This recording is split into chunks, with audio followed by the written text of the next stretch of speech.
to me, that's what prayer is. It was a correction of how we look at prayer. It's not an asking God for something. It's a stepping back because look, we've asked for a lot of things and some things we get and we don't like them when we get them.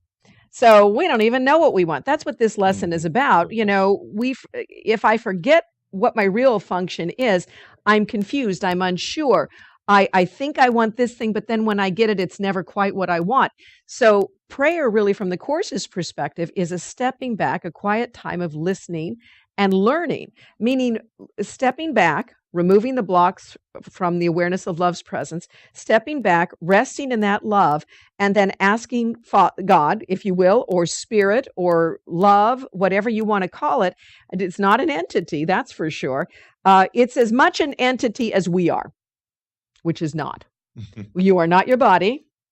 We've mistaken that. We are spirit. Even when Jesus walked this earth, one of the things the disciples said to him, which was a way to I think they were always trying to trick him.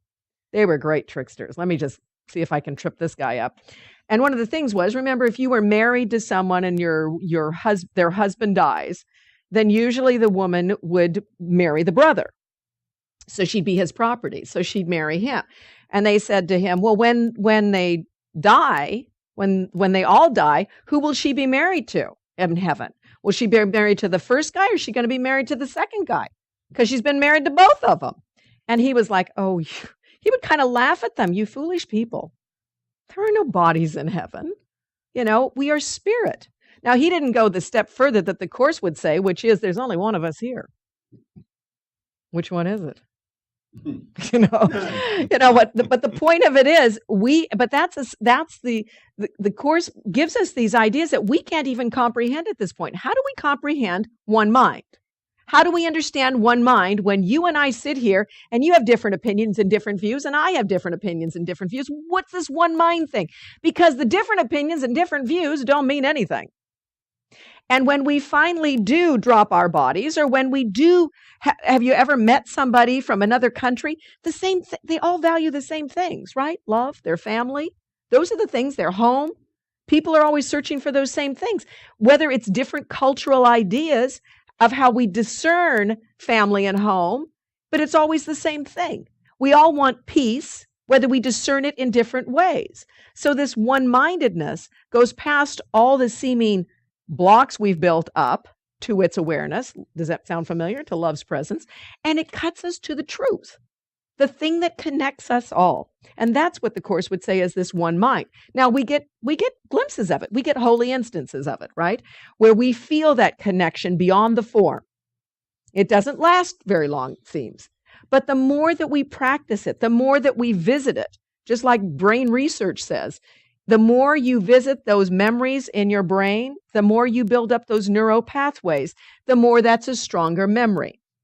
The less you visit it, what your brain does is it says, well, we're not using this one. So it kind of chucks it away and you forget it.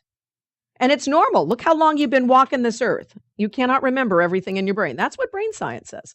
Even though this computer has got all that information there, if you don't visit that part of the brain very often, it doesn't stay active.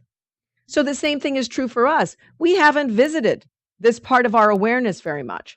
But the beauty is, unlike brain science, when we do visit the truth, when we have those moments of revelation or those holy instances where we feel that sense of oneness with one another, that is there now.